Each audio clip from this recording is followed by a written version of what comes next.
Hello and welcome, everyone. This is Charging Up Leadership. I am your host, Heidi Frye, and this podcast is all about energizing you from the inside out with the mission of inspiring leaders to plug in, light up, and just be the best versions of themselves in how they live and lead.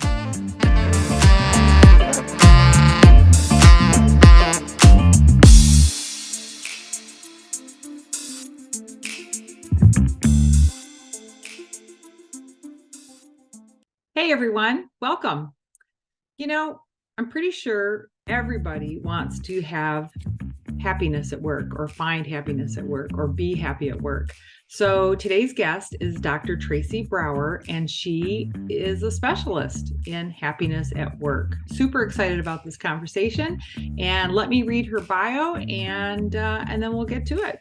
All right, Dr. Tracy Brower is a PhD sociologist studying work-life fulfillment and happiness. She is the author of The Secrets to Happiness at Work and Bring Work to Life, as well as a senior contributor to Forbes and Fast Company.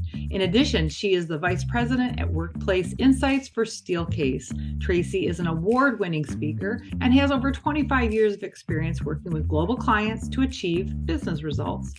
Tracy's work has been translated into 19 languages, and she has been featured in TEDx, The Wall Street Journal, Work-Life Balance in the 21st Century, which is a book, Globe and Mail, which is based in Canada, Inside HR, Australia, HR Director, the UK, and T3N, Germany, as well as the Real Estate Review Journal, Fortune.com, Inc. Magazine, I know there's a lot, and HBR, Harvard Business Review in France, and more.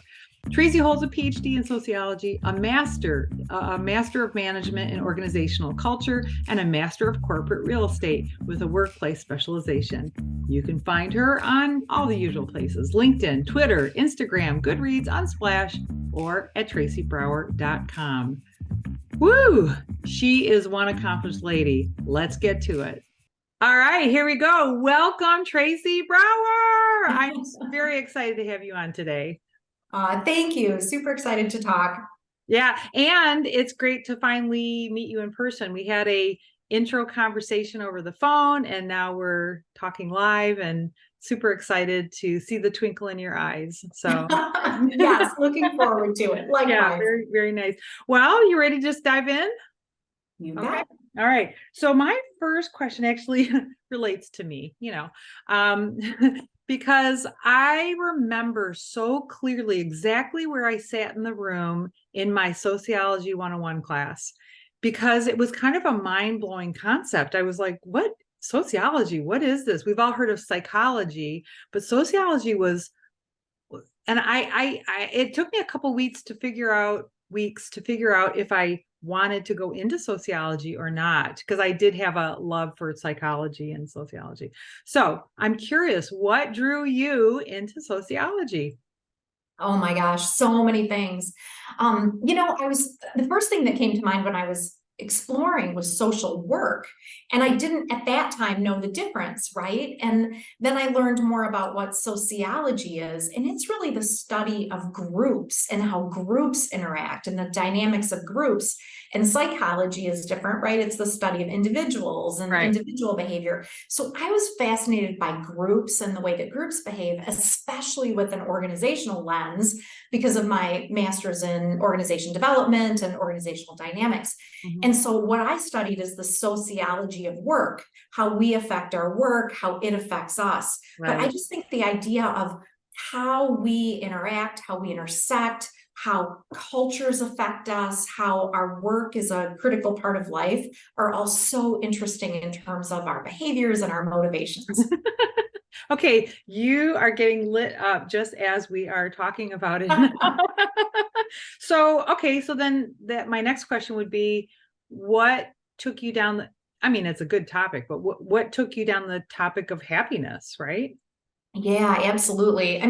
Was it a particular event or so I'll let you. Yeah, I really started down the path of kind of work life, right? I was living the dream. I was a mom of a couple of kids and wife and working, and I was threading the needle and connecting all the dots. And I was really curious about, like, how do we do this better? And the narrative about work-life balance just didn't seem like it was enough to fully embrace and describe what we were all going through. And then there's been that narrative on how work is a grind and work is a salt mine and less work is always better.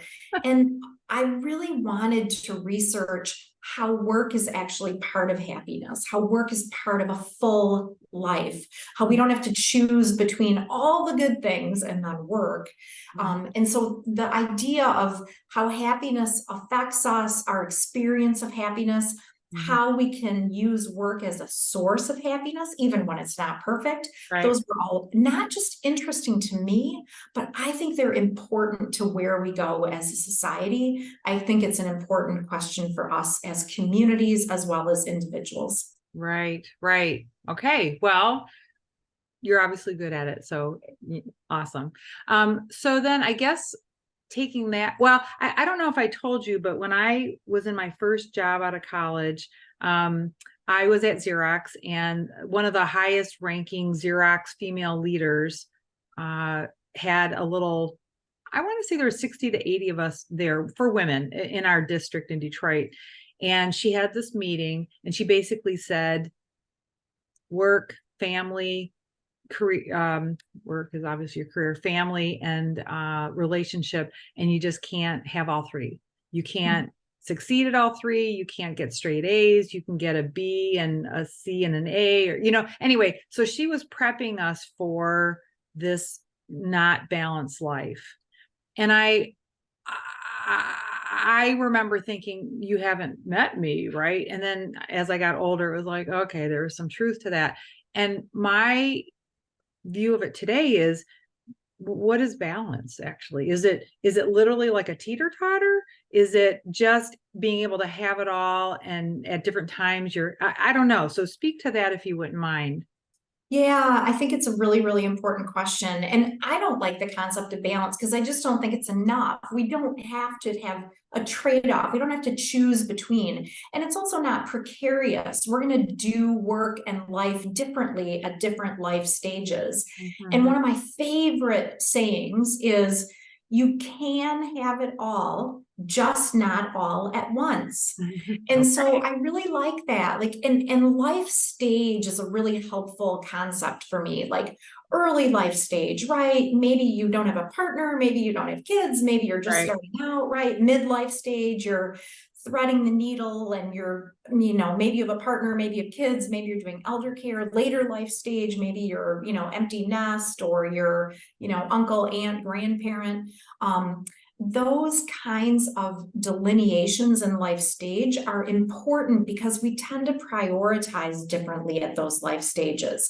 And I think that's a helpful concept, right? Like early life stage, I might really, really care deeply about family and friends and career, but I might prioritize going after my career to a greater extent. In midlife stage, I have the same top 5 or 10 things that I care deeply about, but I might prioritize them slightly differently. And so that idea of prioritization is important. And I think too, the idea that there are multiple right answers. Like we tend to have a narrative in the popular press about what the right, work-life integration looks like, or the right work-life choices. And I think we need to leave room for everybody to do it differently. Like some people might prefer a bright line between work and whatever they do after work. I'm going to turn off, I'm not turning back on. Other people might be more comfortable with a more porous boundary, right? Like I'm going to take off in the middle of the afternoon and go to the soccer game, and then I'm going to turn back on for a little bit after the kids are in bed, or after I've attended to my, elder who needs my care. And so I think it's really important that we're not judgy about work life. We're not judgy about other people's choices or our own choices, that we're going to figure it out and work it out. And that's going to evolve. Whatever that right answer is will evolve as our life shifts and as the seasons of life shift. Yeah, of course. Well, porous. I love that. I love that. And I just wrote it down because my life is so porous. It always has been. So, this is something else, Heidi, on this I love. I was doing a speaking engagement, and I asked the group, like, do you prefer more porous boundaries or more boundaries. And this gentleman brilliantly said, it depends on who's asking. Isn't that beautiful? Yeah. Well, and I noticed it in myself the other day when someone asked to get together, and I put it off for a month because I have a lot of mental energy going on this month, right? And then somebody else contacted me and is like, hey, we can probably get together tomorrow for coffee at 9:00. And I thought, why did that happen? Why? It wasn't about the people. It was about, I'm not really sure what that was, but there was something about who it was with, or how much we know each other, or how easy it doesn't, require the mental gymnastics to go and meet someone, and chit Yes. chat.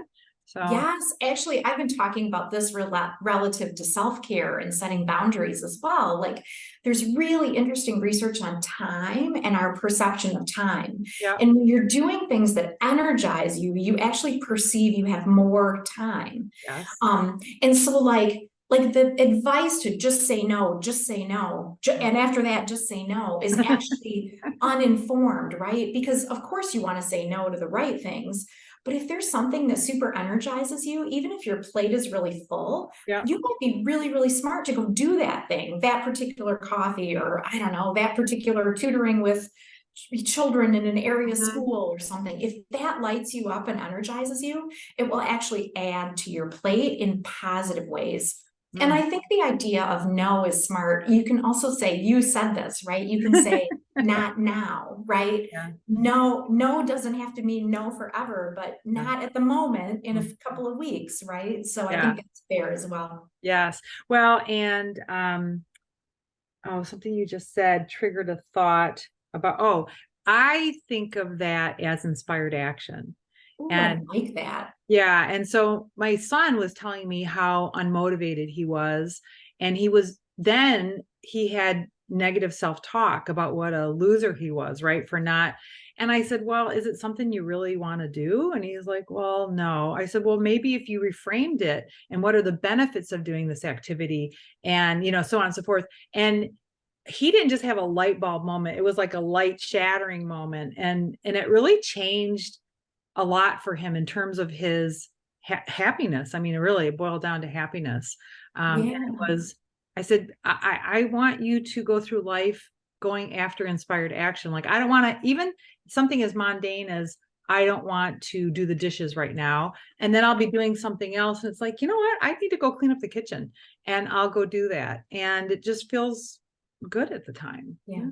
Yeah, exactly. I actually think that's such an important point with work life and with happiness, right? Yeah. Like, Yeah. every aspect of your job is not going to be extraordinarily fulfilling, right? Like, you're not going to hear the birds singing in every task you do, Yeah. but doing the task as a contribution to the outcome, as a contribution to your team, as a contribution to your great performance, that by itself can be inspired action, right? So sometimes I think we have unrealistic expectations of bonbons and butterflies every time we turn the corner, and it doesn't have to be that to still be meaningful. Yeah, I'd agree with that. And I don't know if you see it in your children. I see it in mine, where well, why not blame social media, right? We'll say that there are these unrealistic expectations, and so the fairy tale life has I think morphed into work. It's not just relationships, right? And so we have a fairy tale expectations at work, and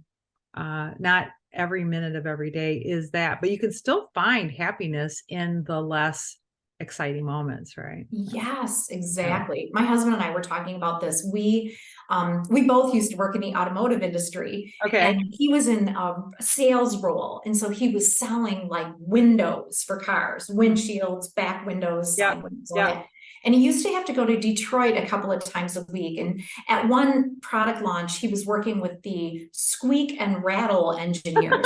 So he would go to the plant, and he would ride around a track, sitting in the back seat of a Ford Taurus, listening for squeaks and rattles in the windshield Oh my gosh, installation. that's And it so was like, funny. we talked about how, like, I don't know that that's intrinsically motivating, right? I'm going to sit in the back of a car riding around a track listening for squeaks and rattles, right?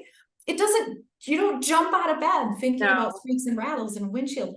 But it was still inspired work because it was making a contribution. It was performing well. It was what the team needed. It was making the contribution that was part of that job and that Yeah. role. Yeah. And I think you're right. I think we've got this narrative that if work isn't glamorous or work isn't like amazingly fulfilling every single moment, sometimes it's not worthy, but it Yeah. is, Yeah. because we all crave to make an impact and we want to make a contribution. And that is absolutely the little part that we play, and the little part we Yeah. play is actually a big part. So we have to remind ourselves about that. For sure. So I'm going to take a little bit of a detour here. Um, one of the books that I reference a lot, I love, is Daniel Pink's Drive, and Yep. I think the name of it is What Truly Motivates You. I don't remember the exact subtitle. And in it, he has three main pillars of motivation. One is mastery, one is autonomy, and one is purpose. I find that in my client work, the one that's missing most often is purpose. Yes, purpose is absolutely critical. There's so much research on how when organizations have greater levels of purpose, they achieve better results, but also people, when they have a greater sense of purpose, Mm-hmm. tend to feel happier, more engaged. They tend to feel more fulfilled. So I think that purpose piece is absolutely critical. And I talk a lot about purpose as being three things. Purpose is a sense that there's something bigger than myself, Okay. outside of myself. Number one. Number two, purpose is a sense that I can uniquely contribute to that thing in the small way that I make a Right. contribution. And then purpose is always about people. Like, I'll sign up as a good corporate citizen for, 15% annualized growth or whatever my mission of my organization is, right? Like, I'll be a good Yep. citizen to contribute. But the thing that will get me out of bed is thinking about how my contribution makes a difference to human beings, to Right. people, to Right. community Right. somehow down that value chain. So yeah, purpose so important. And the idea that, I think the other thing about purpose is that it can be small. Like, I think a lot of times we think, oh, I need to be, solving world peace or world hunger, Yep. Yep. like, am I really making a difference? And we just need to wake up in the morning and do the thing that we do well Right. and make our contribution and remove the pressure to be changing the world, because ultimately we are changing the world when we make our humble contribution. We each have a role to play, and all work has important dignity. So, okay, so let's go down that path for leaders, because when I talk to a higher level leader about, I don't think the team is plugged into the purpose, they'll say, well, they know what they're doing. They know that, listening to that squeak and that rattle is going to help that car be better for the consumer. And so they're expecting the connection of the functional dots or the product dots to make it feel purposeful. And I think there needs to be something else. So how would you advise leaders? Shine some light on that, if you wouldn't mind. Shine some light on, like, what does it mean to, it's not just connecting those product dots. Does that make sense? Right, yeah. And I used to work with a brilliant leader who said, if I get home at the end of the day and I'm not tired of hearing myself say it, I haven't said it enough. So I think part of it is redundancy. It's like, you can't just tell people once and expect that they're going to remember it, right? It's kind of like relationships. You watch the reality TV shows about relationships, and a lot of times people are saying, oh, I just don't feel like, we have this deep enough connection. Well, you got to tell somebody over and over again how important they are to you, right? Yeah, Not just like right. once at the beginning and then leave it. Sure. So I think there's an analogy there. But so I think leaders need to reinforce and be planfully redundant about a message of purpose. And I think it's super important to think about the mission and the purpose and the vision of the organization overall, communicating that again and again in town halls, in intranet posts, in emails, reminding people about the important work that we do through examples or case studies or messaging. That's one. And then I do think your point is really important about the value chain, right? Like, reminding people about how their work affects his work and her work and their work, and then finally the customer. Yeah. And thinking about that, I think of that as line of sight, my line of sight from my work to what is absolutely mattering. Mhm. That's another one. And the third piece I think that leaders are really smart to do is to validate for people their unique contribution. So Sure. what is it that you personally are doing that has mattered? Mhm. And give me recognition for that, but also hold me accountable. Like when you hold me accountable, you're sending a message that having my brain in the room and having me show up matters. You need my deliverable because my deliverable has value. People Mhm. want to be recognized. They want to be held accountable. They want to know that what they're doing actually matters to somebody. And so I think that's the third thing, is to reinforce that unique value. And that can happen among team members, and it can happen from leaders to individual contributors, for sure. For Both of those sure. contexts. For sure. That's a great answer. Thank you. And it seems to me that in what is it with the top? It's on my mug here. What is that? Oh, Strengths Finder, Strengths Finder. In there, I think there's even a strength called significance. And that, to me, maybe that is more about helping people feel significant, but we want to, for the most part, feel significant, right? Yeah, absolutely. Yeah. Okay. All right. So then we talked about some of the ingredients to happiness at work. I'm going to guess culture plays a ton in that makeup. And I will say, having been a recruiter way back in the past, that was the one factor that most people, there's a resume connection, there's a connection with the hiring authority, and then there's a culture connection. And that's the one that I felt people ignored and didn't even consider, quite frankly. Yeah, absolutely. Culture is so critical. And I think the really, really interesting thing about culture is that culture has some things that we absolutely know work for everybody. Mhm. And culture is so related to fit. So my ideal culture may be terrible for you and vice Right, versa, right? right, right. But the things that are true about a great culture for everybody, and Mhm. this is statistically validated, is great cultures have a really clear sense of purpose and mission and a very clear sense of direction from leaders. Great cultures have a really significant opportunity for people to feel involved and participate.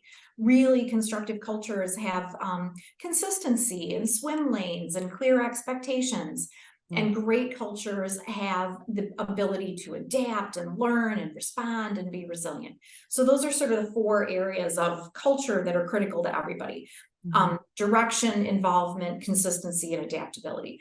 And we each have to suss out a culture for ourselves, Yeah, right? Like, right. and we need to look at, how are people rewarded? How are they recognized? What goes around here? What are Mhm. the norms of behavior?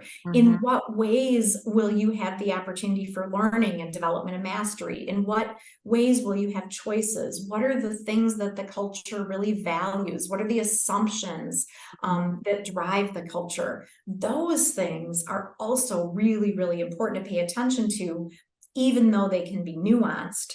And those are the things where, my great culture might not be yours, right? Right, right. And those are the things that can vary from industry to industry and company to company, and leader to leader, because the leader impacts the culture so significantly as well, right? So that's the leadership paradox of culture, Mhm. where regardless of the leader, cultures tend to go on, right? And leaders can absolutely influence a culture very, very specifically.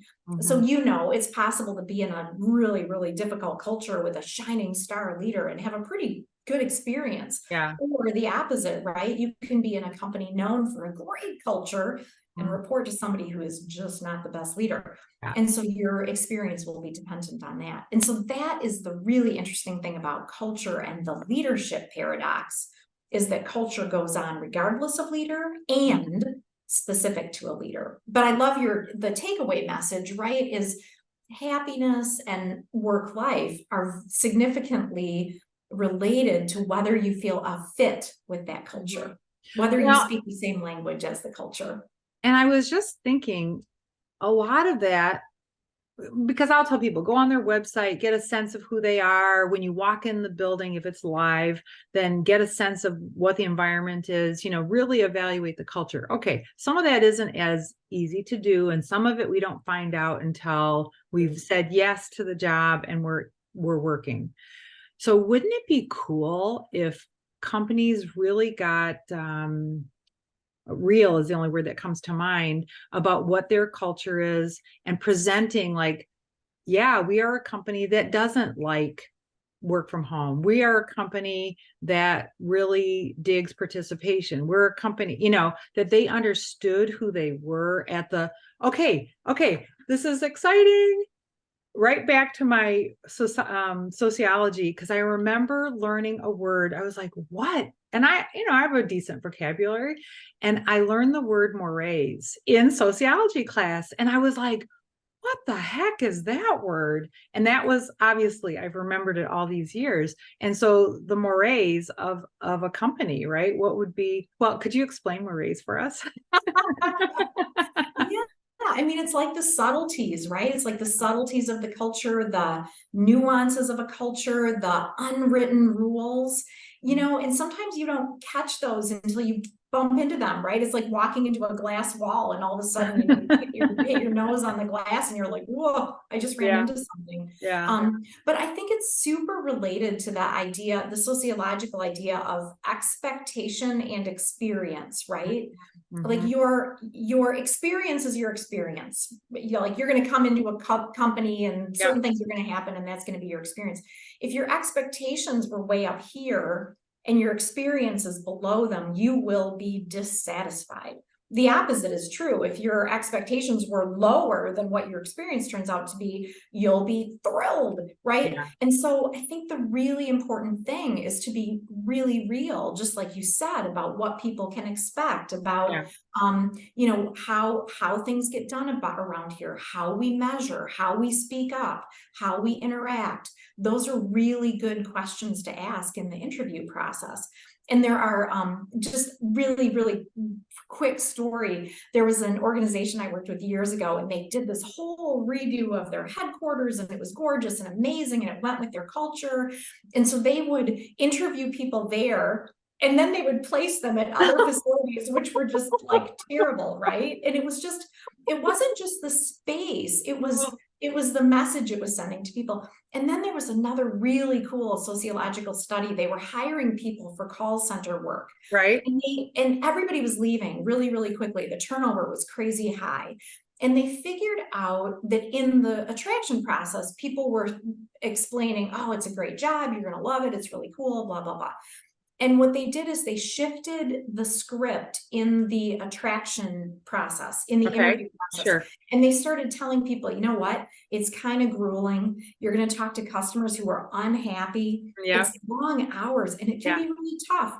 They started telling people, yes, and their attrition rate was reduced. Yeah. People knew what to expect. They knew what they were getting into.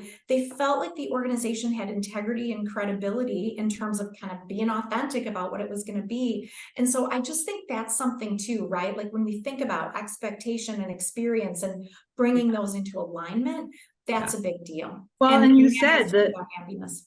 You said it. You said the bar is set kind of low. And well, you know what? I remember reading a study, actually was about getting a blood test. And it was saying the same thing, that when the is it a phlebotomist? Yeah. When that person says, okay, it's going to pinch a little bit, and then you might have a little ouch and da, da, da. But if they said, oh, it's not going to hurt at all, and then it hurt, people reported feeling more pain than when they were told on the front end that there's going to be a little pinch and you're going to be okay. And so isn't that funny?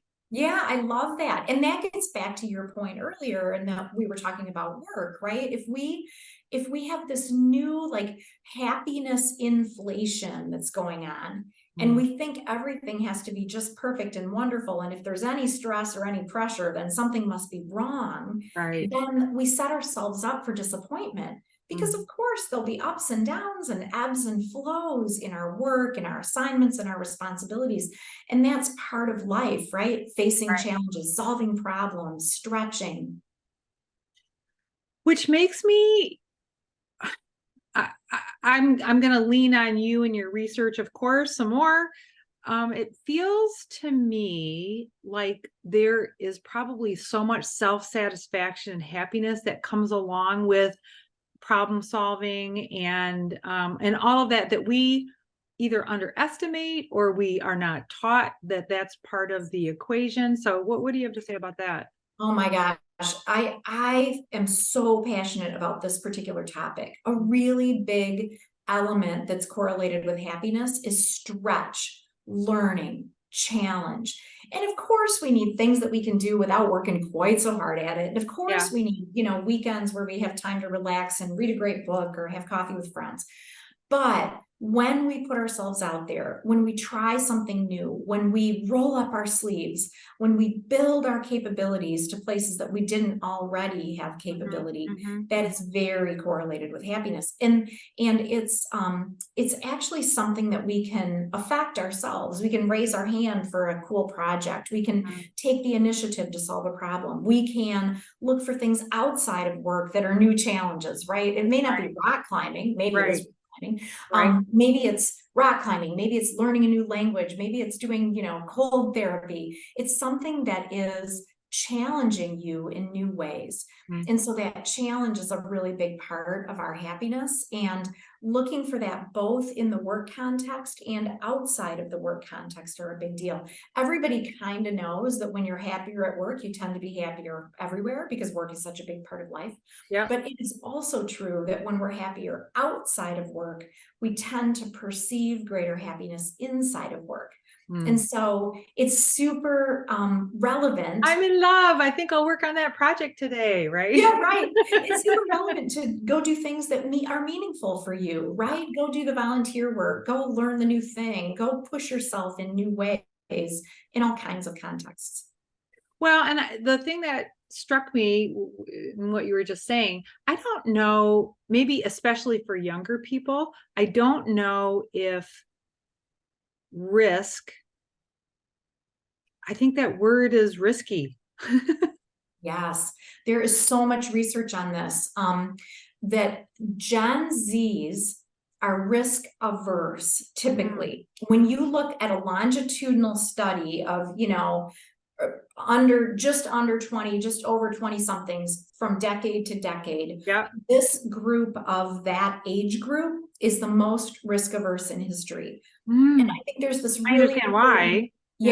There's this really important relationship between psychological safety and comfort and discomfort. We tend to conflate those and put them together.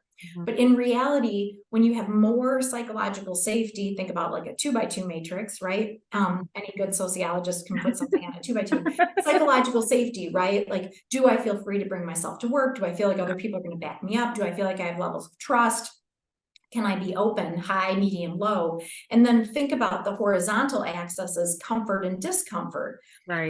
Ideally, you want to be comfortable with discomfort. You want to try new things. You want to put yourself out there. You want to take appropriate risks. And ironically, when you have greater levels of psychological safety, you can take greater levels of risk as well. And you can feel better about putting yourself out there if you know somebody has your back. So that's really pragmatic for leaders in terms of backing people up, providing psychological safety, and then providing important sources of discomfort, of stretch, of learning. There's a really great concept called eustress. Eustress is kind of the just right amount of stress. If we have no stress at all, we can become demotivated, depressed. Like there's no reason to get off of the couch. Like that's kind of a bummer. Or if we have so much stress, we're just like completely at our wits' end, we can become depressed and demotivated. It's too much. but there is a eustress, EUSTRESS, which means it's the Goldilocks level of stress. There's enough interesting things happening. There are enough interesting challenges that I have a reason to get off of the couch. I'm going to go try something. I'm going to go do this thing. I'm needed by my team or my company or my organization. And that is, I think, something we need to think about. Is the ideal is not no stress at all. The ideal is appropriate, motivating challenge that will kind of get us out of bed in the morning. I love that. And all right, so the question I'm going to ask you relates to the bottom line and the financial win for people being happy at work. And I'm going to preface it with, I was doing some team dynamics work with a particular company, and it was a year-long process. We met every month. Coaching, was in addition to it. Well, anyway, team one went through their year. They did great. They developed. It was awesome. Team two comes on board. We're going to do a second year. And team two says, I want to be like team one.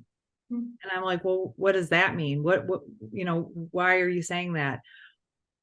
I'm not in their meetings. And they said, when we're in a meeting and team one members are there, because they built relationships, they did development work, they understood the underpinnings and underworkings of the company and more tied to purpose, right? So all those things. And they said, when we're in a meeting and team one members are there, they have more robust dialogue, they challenge each other, and they always have each other's backs. So there is not as much risk of flopping on their faces because they have a relationship with this person. Because the team that I worked with, they were like from disparate parts of the organization. They weren't from one department. So that would have been the biggest risk. They could have potentially anyway. So, okay, now back to you. No, that's a great example. I love it.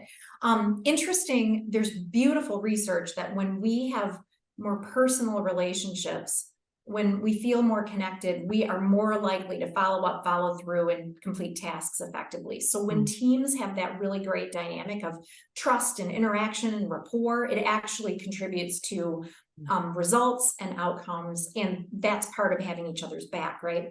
The other really interesting thing is there's some really great research on familiarity. Proximity is the number one determinant of relationships. So the more team members see each other, interact with each other, learn about each other, just start to get each other. Like, I don't have to tell you every detail about my life, but the more we work together, we kind of get each other. Sure. A human cognitive bias drives familiarity to acceptability. So when we are more familiar with something, we tend to be more accepting of it. That's true for food, for art, for music, and for people. And so when we're together more, we're more familiar with each other, we get each other more, and we tend to accept each other to a greater level. So that's hey, this team has each other's back, which is a big deal. And that contributes to organizational outcome. But there's so much research too on happiness and satisfaction and engagement. When people are happier, they're more healthy. So they're at work more, they don't miss, they have lower insurance costs. They're more likely to set bigger goals. They're more likely to reach the goals. They're more likely to perform better. They're more likely to be retained. They're more likely to have a positive spillover effect on colleagues. And they're more likely to be kind of a positive influence in the culture. And this actually is operational at the country level as well. That's kind of at the organizational level. But when countries' citizens are happier, they have higher GDP, higher educational attainment, and better physical health among the citizens.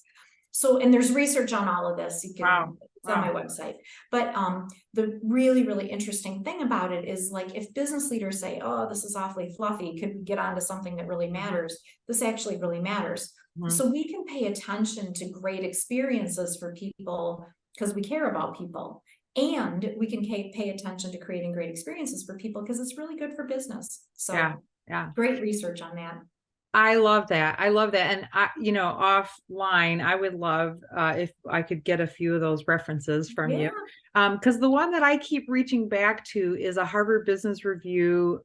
It was called the Value Profit Chain, and it was like from the late 90s, I want to say, and then they reprinted it a couple times. And it showed how we think customer scores, high customer scores, are from that that customer service person at the end of the chain. And they kept taking it back, and it ends up being the leader who's working with the team, that they feel significant, they feel purposeful, and so on and so forth. So I love that there's more. It wasn't just that one study, there's more research. There's so much. Yes, exactly. I tend to, when I find really interesting research, I'll write an article about it. So I can send you a few articles that I've done for Forbes, which have links to that primary research. And there's so much in terms of how much we've learned and how much evidence we have for happiness and its importance. So I'll be sure to share those with you. Love that. Thank you. Okay, so you're walking around, you're at work, by day you're at Steelcase, by night you're like superhero woman doing Forbes and books and all these other great things. So you're at Steelcase and you're in a meeting or you're in the hallway and you see someone with their frown down or they're grouchy, or I call it people getting in their own way. Okay. And so being the person you are, do you address it? I mean, do you hold programs, or do you go up and talk to that person? I'm kind of curious because I'm sure you see it and I'm sure you're thinking, oh, if only they blah, blah, blah. So yeah, I think it's a good question. I mean, the first thing is I think we have to be validating of people and their experiences. I mean, we all have down days. We all have days when there's stuff going on that's either at work or outside of work that makes it tough. And so I think we can just give people space and grace in terms of whatever they're going through and be okay with that. I think the other thing is that the number one way that we learn is through watching other people, listening to other people, experiencing other people. That's the number one way that humans learn. Really? Yes, this is literally true. It's a is sociology. that mimicking thing that we do? Yeah. We're like, okay, mirroring, I should say mirroring. Yeah, it's the number one way that we learn. So we all have greater influence than we even realize. And so the way we show up, the way we come across is a very big deal in terms of how we influence others. So if somebody's going through something really hard, probably better not to say, gee, what's going on with you? Sure, of course. Right? And more like we demonstrate our own optimism or demonstrate our own authenticity or demonstrate our own calm in the face of challenge. That's one. Also, empathy is extraordinarily powerful. 70% of people say that their manager affects their mental health more than their doctor or their therapist, and on par with their partner. And when people experience empathy from their leader, they report greater innovation, greater effort, greater performance, greater retention. It's incredible. I've got a couple of Forbes articles on both of these topics. Can you say that again, though? I want to make sure people heard that. Yeah, 70% of people say that their manager influences their mental health so significantly. Yeah. And empathy, when people feel like their leader and their company are empathetic toward them, they tend to perform better in all ways. Yeah. And so one of the other things I think we can do if somebody seems really down is we can just check in with them in a really appropriate way, right? Like the first thing we're doing is tuning in so we notice that they're down. And then we can just ask questions, right? Like, hey, how's it going? And they may not want to answer, and that's okay, but we've demonstrated that we care and that we're noticing. And then leaders don't have to be social workers, right? They can offer resources, they can just listen. All of that of just being present and accessible are very, very related to people who trust leaders and feel like there's more empathy. And empathy, too, doesn't have to mean taking on someone else's emotions. We can imagine what they might be thinking, cognitive empathy. We can imagine what they might be feeling, emotional empathy. So when that person is down, Number one, we're validating and giving them space to be down, because we all get to be down sometimes. Yeah. Number two, we're just modeling, right? Like, not that we think that we're all that, but we're just showing up in the best way we can. Yeah. And number three, we're checking in and we're demonstrating empathy in all the right kinds of ways. I think those are pragmatic actions we can take when we see someone who may be struggling. Absolutely. And I find that a lot of, I'll say leaders who have not done their work, or leaders who haven't leaned Yeah. into emotional intelligence, or they haven't leaned into empathy or vulnerability, right? And it's a binary thought process where they are either, I'm going to stay away and not get involved with that person, or I'm going to go fix their problem. And I mean, I'm sure there's research on it about what happens when we take over someone's problem and fix it for them. Yeah, it's so disempowering. It's much more empowering to, like, let somebody know that you're paying attention, let somebody know that you care, provide resources, and then get out of their way so that they can make progress themselves. It's that Goldilocks approach of giving enough support so people don't feel like it's autonomy with abandon, and giving people choice and autonomy. And that is validating, because it says, I trust you to make good choices, and I trust you to solve this problem, right? Like, we're all grown-ups. And when we have more choice and autonomy, that is also correlated with better engagement and happiness and performance.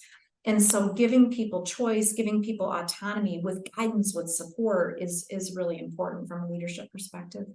So I love that answer from a view standpoint. And then what my perspective is like, okay, how do I get that person to change, that leader to change their behavior?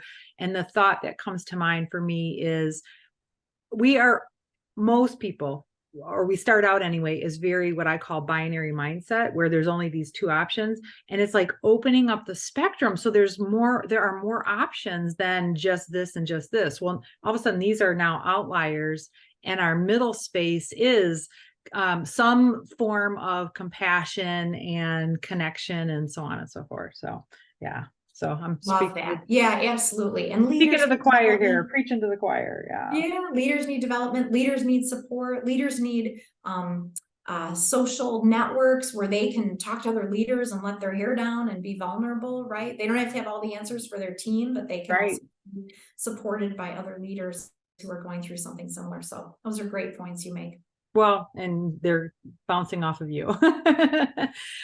So we talked earlier about how people have this unrealistic pressure to perform. You didn't say perform. I forget the word you used, but you said the pressure for the workplace to be perfect, for us ourselves to be perfect, and for us to fit in. How do we, and when I hear that, I relate to, I'm learning pickleball and I'm in my own head and I ruin my behavior, or I'm sorry, my performance. There's a correlation here, I'm sure. I ruin my performance because I am thinking and in my head about it, so anyway, so how do we take the pressure off ourselves? And is that true? There's a correlation there. Yeah, totally. It's really interesting. Perfectionism is such a challenge for us right now, right? Because again, back to social media, what we tend to see are the idealized versions of something, right? Somebody posts the happy pictures, they don't post the sad pictures. They post the Photoshop version, not the, morning just out of bed hair pictures. Right. So when we are too perfectionistic, that tends to take away from our happiness, and all kinds of mental health challenges ensue. And so I think we can take the pressure off by just reminding ourselves that we are always going to be in a learning mode, right? There's always somebody who knows more than you do and knows less than you do. There's always somebody who's struggling in a different way than you are. There's always somebody we can learn from. Often there's somebody who's learning from us. And so I think we can take the pressure off by saying, perfection may not be perfection in terms of our outcome. It may be perfection in terms of our process. Like, I'm working on it. I'm doing my best. I'm focused on you, on making a contribution to you. Interestingly, when we strive for happiness, we're less likely to accomplish it, because when we strive for happiness as its own, for its own sake, as its own end, we're reminding ourselves of what we don't already have, instead of being grateful for what we do already have. And we also tend to be focused on ourselves, like I want, Yeah. and that is negatively correlated with happiness. More positively correlated is, focusing on contributing to other people, right? And I think sometimes we do that with, the outcome that we're struggling to get. Like, I want to be a perfect pickleball player, and I want to be perfect now, right? Versus like having to learn. But we have to remind ourselves, right, that part of the process is to be imperfect. Part of the process is to be learning and stumbling and growing. That's part of a human experience. And so I think we can remind ourselves of that. And one of the ways we can get out of our own heads is by focusing on other people, right? Like how is our pickleball partner doing, right? Like, are we giving them positive validation? Are we giving them, positive feedback? And gratefulness, gratitude is also significantly correlated with happiness. And so how can we be grateful about, gosh, it's a beautiful day for pickleball, even if I didn't play very well, right? It's great that I have the ability to play pickleball. Everybody else may not be able to have the ability to, right? So just gratitude, and gratitude tends to be most effective when it's not just gratitude for things, but gratitude for people, for conditions, for capabilities. Those are things that we can really focus on in terms of gratitude. And sometimes that relieves the pressure of perfectionism. Okay. All right. Well, I'll keep that in mind as I swing. Love it. I can't believe how our time is flying by. So I do have a couple more questions if you're okay with it. Sure. So one is, so what can people do to, I mean, you've gone through already so many strategies, but is there anything that you haven't said that people can focus on? Again, not striving for happiness, because that will make them less happy. But anything that they can do to feel more joyful at work or happy at work. Yeah, totally. So the alternative to striving for happiness is to create the conditions for happiness. And there are 5 easy things. 1, focus on purpose. Remind yourself of how the thing that you're doing matters to other people. Just super simple. 2, really focus on learning and stretch and kind of take initiative. Find the thing that is going to be challenging for you. 3, connections. We all need time alone, of course, but being connected with others, feeling like you're part of a community, feeling so solid in your relationships is very correlated with happiness. Okay. Even for introverts, like on a continuum, some people need more relationships, some people need less, but we need to feel connected at some level. So number 3 is connections. Number 4 is performance. Like when we perform well, that's correlated with happiness. So find those things that you do well and really excel at those.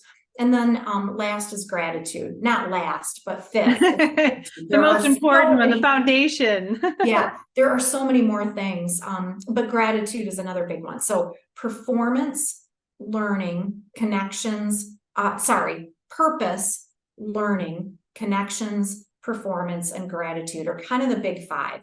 Okay. And they're just super easy to do, right? Like you're just going to remind yourself how you matter to others. You're going to take initiative and try something new. You're going to, be intentional about connecting with others. You're going to really perform well in whatever it is that you do. And you're going to be consciously grateful when you wake up in the morning every day. And so they're just really, really pragmatic, but also straightforward ways that you can create the conditions for happiness. Okay. All right. I like it. I like it. Any trends you see coming down the road in terms of organizations or workplace happiness or challenges that you think are coming? Any trends that you've been noticing? Yeah, I would say, lots of trends, but 2 big things I would point to. 1, this trend toward Well-being is a big one that we're seeing from organizations. The talent shortage makes organizations very focused on creating great work experiences because they have to be. Some organizations are focused there anyway because they're great organizations, but also they have to be. So this trend toward focus on engagement, great experiences, happiness, well-being is not a blip. It is truly a trend that will continue. I think the other trend that's important is that we have so much pressure in the world and in the context outside of organizations, and the polarization and the world challenges make it really hard within organizations to lead, to ensure great cultures, to, show up every day as our best, right? Because we all have ups and downs.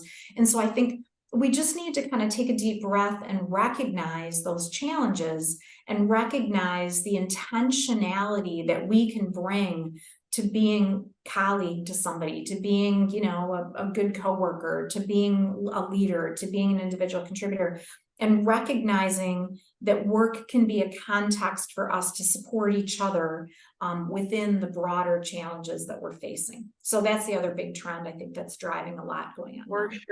For sure. All right. I keep thinking I'm on my last question and then I keep adding. So all right, we'll stop here soon. I promise.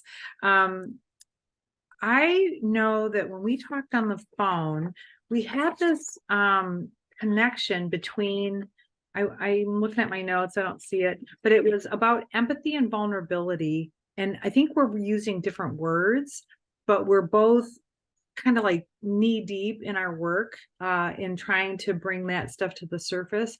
And I have a feeling that that's, maybe it's not the core, but it's at the core of some of our happiness. Yeah. Yeah, for sure. When we are able to be more vulnerable, that's such a positive thing, right? You probably do a lot of work around that. And when we're more comfortable with ourselves, it helps us to reach out to others and be more empathetic. When we are more exposed to other people, it's easier for us to be empathetic because, like when we only know people at a distance, we tend to be more judgy, right? Like we don't know individual people. We just know what we hear and what we see from a distance. But when we get to know people, when we have time with them, when we spend time with them, we can be more empathetic toward them. And when we are more authentic in how we come across, when we're more aligned in terms of like what we're feeling and then how we're coming across, that's actually really good for our mental health as well. And it helps us connect more effectively, right? Like if you're being vulnerable and authentic, I can sense that. Or if you're just being Teflon, I can sense that too. And we'll have a better connection and be able to learn from each other more when I'm more vulnerable and when I can reach out to you and ask questions and be curious about you and learn about you. And that will help build my understanding of myself as well, right? Like we understand ourselves through our communities, through others, through the lens of others in a really constructive way. Well, and to me, I want to use the word harkens back to our earlier conversation about the phlebotomist situation, but also how in the onboarding process or in the interview process when people are real. So if we plugged in that word authenticity, right, and we see definitely a correlation between leaders being authentic and then the outcome of happiness, just like we do with companies and all these other things. Yeah, absolutely. There's a new article I'm working on. There's some great research on meaning. And when companies try to create meaningful work, but they're just checking the box, they're not doing it in an authentic way, they actually make people more dissatisfied, right? Like this is not rocket science, but it's been demonstrated with this academic research. So I'm working on this article about it. And because if you're going to do the right thing, you have to be authentic about doing the right thing, right? I should have you interview some of my clients because they have lots to say about the fakery that goes on. Fakery. Oh, I love that. That's good. I'm going to write that down. You could probably like tie it. Anyway, you go, girl. Okay, so I would love to hear. I think the audience needs to hear about your books, and if you want to just describe them and what they. Not so much. You don't have to tell me anything that's in the book, but tell us what it's about so they can go out and buy it. Yeah, absolutely. So my first book was called Bring Work to Life. It talks about alternatives to work-life balance, how we think differently beyond work-life balance to work-life integration and work-life navigation and fulfillment. Yeah. That was my first book. And then my more recent book is The Secrets to Happiness at Work, which talks about key ways that we can create the conditions for happiness in our work and in our lives. So those are the couple of books that are out. And Secrets to Happiness at Work is going to be re-released soon as well, with some new content and bonus chapters. I love that. And I saw in the intro that it was like 19 languages. Is it 19 languages? Yeah, my work generally, not these books necessarily, but my work generally with articles and publications has been translated into 19 languages. Of course it has. So you should, if you're interested in an article, you should be able to find it in just about any language. Oh, that's great. Well, I have to say, this conversation, you are delightful. And this has been really, I love the dialogue and especially because I think we had mentioned this on our phone call. We're like two sides of a similar coin or the same coin it's good. Yeah. Great conversation. Tracy, thank you so much. Yeah, thank you. I super appreciate the dialogue. Really, really great. I've learned a lot. So appreciate your time. I've learned a lot. Are you kidding? This is, and I hope our listeners learn a lot. So thank you so much for making the time to be here. And again, you have been just a treat. Thank you. Thank you. Thank you. Super appreciate it. Take care. You too. I just finished up the conversation with Tracy Brower and I loved it. She's great. She's really great. So a couple of takeaways that I wanted to share. I mean, you heard it, but things that impacted me that I thought I would share. One is this idea of a porous life. I've been in business 18 years. And sometimes I wonder why I did that, because it's real tough work sometimes. And when I heard that phrase, it just really sparked something inside of me. I started my business because I wanted a porous life, or I needed a porous life, not really sure. The other phrase I really liked a lot was when she said, leaders should be planfully redundant with their messaging, especially with purpose and tying things back together. Again, planfully redundant. So, the word communication gets probably overused and tossed around and almost disqualified because it is so overused and it's such a big behemoth of a concept. So yes, planfully redundant, I think is really important.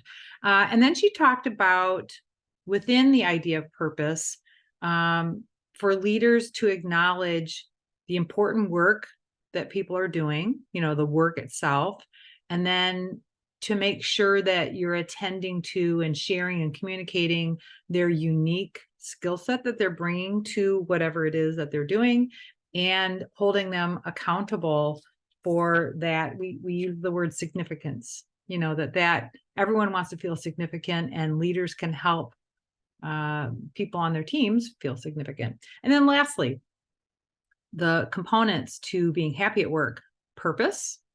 So you need to be tied to the purpose. 2 is stretching and learning and stretching. Number 3, connections. Huge, huge, huge, huge. I see that myself in my work. And then 4, performance, which, it's funny because people think if they just perform, everything else is going to fall into place and they're going to be happy. You do need these other components. So 4 is performance. And then 5 is gratitude. And, along with gratitude, I don't know, for me, I think there's also perspective and reframing that comes into that. And I know Tracy has talked about reframing herself. So anyway, all that to say, awesome chatting with Tracy Brower today. Go check her out. She is at tracybrower.com, TracyBrower.com. And she's also on, all the other platforms. So go find her and connect and get her book. And it's awesome. Books, I should say. Have a great day, everyone. Bye.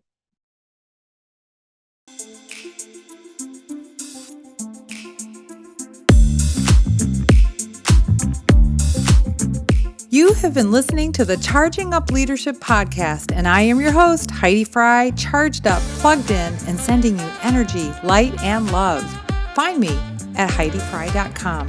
And don't forget to check out my book, The Light Switch, available on Amazon, in your local bookstores, or on my website.